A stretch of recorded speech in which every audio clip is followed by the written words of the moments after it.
Hello everyone, myself Dheeraj Kaushik, social science teacher. Welcome to my channel. हमने अपने पिछले last video में जो आपको भेजी थी उसमें फेडरलिज्म के बारे में जो भी इंपॉर्टेंट टॉपिक थे उनके बारे में बात की थी। ठीक है, आज हमारा जो हिस्ट्री में लेसन है the rise of nationalism in Europe, इसमें जितने भी की फैक्टर्स हैं आज उनके बारे में हम आपसे बात कर लेते हैं। देखो बेटे, जहाँ से हमारा लेसन स्टार्ट होता है बेसिकली एक पेंटिंग को वहाँ पर हाईलाइट किया गया है। वहाँ पर एक फ्रेंच आर्टिस्ट का जिक्र किया गया है जिनका नाम था फ्रेडरिक सरेरियो। तो सबसे पहला जो क्वेश्चन आपके एग्जाम में बनता है वो इसी पे बनता है कि एक फ्रेंच आर्टिस्ट जिसका नाम हमें बताना, तो वो कौन थे? फ्रेडरिक थे। ठीक है ना, या फ्रेडरिक कौन थे? वो एक फ्रेंच आर्टिस्ट थे। क्लियर? या ऐसा भी वो हमसे पूछ सकते हैं कि भाई उन्होंने टोटल या इस लेसन की अगर हम अकॉर्डिंग देखें तो कितनी पेंटिंग उन्होंने बनाई थी। तो 4 पेंटिंग उन्होंने बनाई थी जिसमें से एक का जिक्र जो है हमारी बुक पे जो है किया गया है। ठीक है, अच्छा, इसके अलावा स्टैच्यू ऑफ लिबर्टी के ऊपर वो हमसे क्वेश्चन पूछ सकते हैं। भाई 2 चीज़ें जो है दिखाई गई हैं, एक तो जो है इनलाइटमेंट, ठीक है ना, और दूसरे जो है आपका जो सिटीजन चार्ट होता है राइट के लिए वो इसमें इंडिकेट किया गया है। इनलाइटमेंट यानी जो टॉर्च है उसको इंडिकेट किया गया है। इसके अलावा वो हमसे पूछ सकते हैं कि जो प्रोसेशन है ये, इसमें सबसे आगे कौन से कंट्री चल रहे हैं। तो वो कौन सी कंट्री है? 2 यूएसए है आपका और स्विट्जरलैंड है। क्लियर? तो इसमें फिर से आप समझ लीजिएगा कि एक तो ये पूछ सकते हैं कि भाई फ्रेडरिक सरेरियो जो थे वो कौन से कंट्री को बिलोंग करते थे, या उन्होंने कितनी पेंटिंग बनाई थी। ये सारी चीज़ जो है जनरली वो हमसे पूछ सकता है। क्लियर? अच्छा, इसके बाद अगर हम देखें तो जो जर्मनी का जो फ्लैग है, नेशनल फ्लैग है, उसके कौन से 3 कलर वहाँ पे हाईलाइट किए गए हैं, इसके ऊपर भी जनरली वो हमसे जो है क्वेश्चन पूछ सकते हैं। इसके बाद अगर हम बात करते हैं फ्रांस के अकॉर्डिंग, तो बहुत ही सिंपल क्वेश्चन एक वहाँ पर बनता है कि जो फ्रेंच रिवोल्यूशन था, जैसे हमने पढ़ा भी था 9th स्टैंडर्ड में भी कि भाई 1789 में फ्रेंच रिवोल्यूशन स्टार्ट हुआ था, तो उसके बारे में वो हमसे क्वेश्चन पूछ सकते हैं। या वो कौन सा वंश या डायनेस्टी थी जो फ्रांस में रूलिंग करती थी, बर्बन डायनेस्टी जो आपकी थी, उसके बारे में वो हमसे पूछ सकते हैं। क्लियर? या उसके बाद अगर हम देखें तो भाई जो रूलिंग अथॉरिटी थी वो कौन था? लुईस 16 था। इसके बारे में भी वो एक नंबर में हमसे क्वेश्चन पूछ सकते हैं। ठीक है, या जो कंसेप्ट ऑफ स्टेट जनरल था इसके ऊपर भी वो हमसे क्वेश्चन पूछ सकते हैं। इसके बाद एक और इंपॉर्टेंट व्यक्ति जो हमारे लेसन में है दैट इज नेपोलियन। ठीक है ना, तो नेपोलियन ने जो सिविल कोड डेवलप किया था 1804 में, उसके ऊपर आई थिंक मुझे उम्मीद है कि वो डेफिनेटली हमसे क्वेश्चन पूछ ही लेंगे। पूरी उम्मीद मुझे इसमें है कि भाई जैसे नेपोलियन ने जो सिविल कोड अप्लाई किया था तो वो कौन से साल में किया था। ठीक है ना, या जो नेपोलियन कोड हैं उन्हें हम दूसरा नाम क्या दे सकते हैं, इसके ऊपर वो क्वेश्चन पूछ सकता है।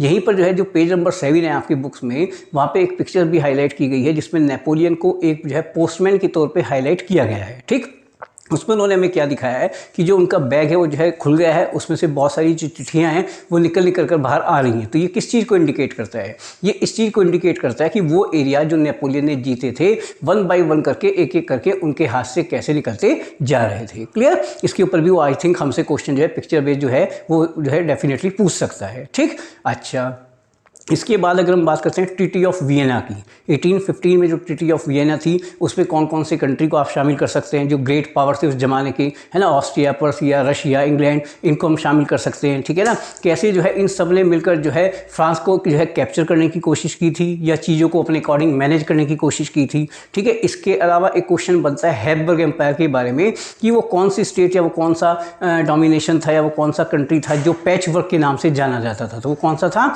वो हैब्सबर्ग एम्पायर था। अच्छा, इसके बाद एक क्वेश्चन बनता है हमारा जो ग्रीस वाला टॉपिक है। ठीक है ना, जैसे हम सब जानते हैं कि जो ग्रीस था वो ओटोमन टर्की का गुलाम था। ठीक है ना, और वहाँ भी इस चीज़ के ऊपर काम किया गया कि कैसे हम अपनी आज़ादी को गेन कर सकते हैं। 1824 में इसके लिए लड़ाई शुरू की गई थी और फाइनली 1832 की जो ट्रीटी थी, ट्रीटी ऑफ कॉन्स्टेंटिनोपल, उसके बिहाफ पे जो है फाइनली जो ग्रीस था वो एक इंडिपेंडेंट कंट्री बन गया था। तो उस ट्रीटी का नाम आपसे पूछ सकते हैं। क्लियर? इसके बाद अगर हम देखें तो एक बहुत ही इंपॉर्टेंट व्यक्ति इस लेसन में है और वो कौन है? ऑस्ट्रिया के चांसलर मिस्टर मैटनेच। ठीक है, उनके जो 2 कमेंट हैं वो अक्सर जो है सोशल साइंस के एग्जाम में पूछे जाते हैं। पहला कमेंट उन्होंने क्या बोला था कि भाई जब फ्रांस को जो है नज़ला हो जाता है, जुकाम हो जाता है, यानी कि अगर फ्रांस छींकता है तो पूरे यूरोप को सर्दी लग जाती है। एक तो ये कमेंट उनका है। ठीक है ना, इसके अलावा उन्होंने मैसनी जो थे, जो इटालियन थे, उनको क्या बोला था? उनके लिए उन्होंने बोला था कि ये हमारा जो सोशल स्ट्रक्चर है या जो सोसाइटी है उसके लिए सबसे खतरनाक व्यक्ति है। इनमें से भी शायद हमें एक क्वेश्चन वहाँ पर मिल सकता है। क्लियर? अच्छा, उसके बाद अगर हम बात करते हैं मैसनी के बारे में, ठीक है ना, जैसे उनका जब जन्म हुआ था वो कब हुआ था, कहाँ उनका जन्म हुआ था। वैसे तो बहुत सारी चीज़ों पे उन्होंने काम किया था, लेकिन जो 2 सीक्रेट सोसाइटी या एजेंसीज उन्होंने बनाई थी, ठीक है, पहले यंग इटली के नाम से बनाई थी, फिर यंग यूरोप के नाम से बनाई थी। तो यंग इटली कहाँ बनाई थी? मार्सलिस्ले में। यंग यूरोप कहाँ बनाया था? बर्न में। ठीक है, तो इन दोनों के बिहाफ पे भी वो आपसे क्वेश्चन पूछ सकते हैं, या किस तरीके से जो है इन्होंने कोशिश की थी कि भाई हम अपनी कंट्री यानी इटली को जो है आज़ाद करा सकते हैं। ये सारी चीज़ें वो हमसे पूछ सकते हैं। देन देन आफ्टर इंग्लैंड के अंदर जो इंडस्ट्रियलाइजेशन था 18th सेंचुरी के सेकंड हाफ में स्टार्ट हुआ था, वो इसके ऊपर भी बेटे हमसे क्वेश्चन पूछ सकते हैं। ये सभी जो टॉपिक हैं वो इंपॉर्टेंट टॉपिक है, ठीक है। अच्छा, इसमें ना एक और चीज़ हम ऐड कर सकते हैं, अगर हम बात करें जर्मनी के अकॉर्डिंग कि जो जर्मनी था वो कितनी स्टेट में डिवाइड था। हमें पता है कि भाई वो 39 स्टेट में डिवाइड था। जर्मनी में कितनी तरह की करेंसी चलती थी, तो 30 तरह की करेंसी जो है वहाँ पे चलती थी।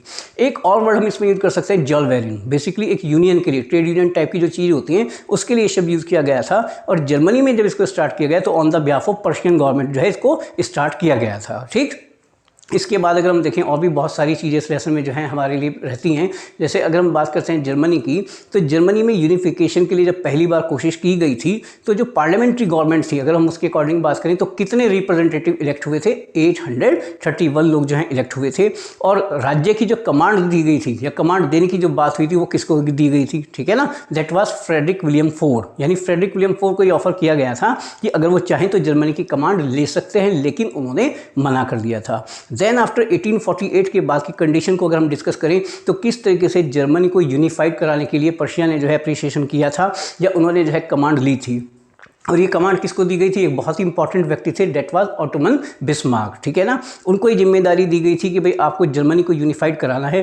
कैसे 7 सालों तक 3 कंट्री के साथ उन्होंने लड़ाई लड़ी थी, जैसे आपका फ्रांस था, ठीक है ना, ऑस्ट्रिया था, इन सब के साथ, या डेनमार्क के साथ उन्होंने लड़ाई ली थी। और एक डिप्लोमेटिक कंसेप्ट पे उन्होंने जो है जर्मनी को यूनिफाइड करा लिया था। अब जब जर्मनी यूनिफाइड हो गया तो अब जो है राज्य की कमांड किसे दी गई थी, ये भी इसके ऊपर भी अक्सर वो जो है क्वेश्चन हमसे पूछ लेते हैं, ठीक है ना। तो ये भी आपको पता होना चाहिए। जैसे आप ध्यान रखें कि जब पहले कमांड की बात आई थी तो डेट वाज कौन थे, फ्रेडरिक विलियम फोर्ड, क्लियर है ना। और उसके बाद अगर हम अब यहाँ की बात करते तो किसको कमांड दी गई थी, that was Kaiser William one. इसमें ध्यान रखना, बच्चे बहुत कंफ्यूज होते हैं, फ्रेडरिक विलियम फोर्ड और केसर विलियम वन, यानी बाद में जो कमांड दी गई थी हमने किसको दिया, केसर विलियम वन को हमने कमांड दी थी। अच्छा, उसके बाद अगर हम देखते हैं इटली में, जैसे इटली के ऊपर क्वेश्चन अक्सर पूछा जाता है कि वो एकमात्र इटालियन स्टेट कौन थी जहां इटालियन रूलर जो है रूल करता था, दैट वाज सेरेडिना पिडामोंट, ठीक है ना। और वहां पे रूलर कौन थे, विक्टर इमैनुअल सेकंड। फाइनली क्योंकि विक्टर इमैनुअल सेकंड को ही ये जिम्मेदारी दी गई थी कि आपको जो है इटली को यूनिफाइड कराना है। अच्छा, इसके अलावा इटली का जो यूनिफिकेशन है उसमें और कौन कौन सी बातें वो पूछ सकते हैं, जैसे कि भाई इटली कितनी स्टेट में डिवाइड था, वो 7 स्टेट में डिवाइड था। इसके अलावा और कौन व्यक्ति हैं जिनके बारे में हमसे पूछ सकते हैं, दैट इज गैरिबैल्डी, ठीक है ना। ये एक रिवोल्यूशनरी थे, है ना, अपनी इच्छा से जो है ये आए थे लड़ने के लिए, और डेफिनेटली हम इनके कंट्रीब्यूशन को नकार नहीं सकते हैं, ठीक।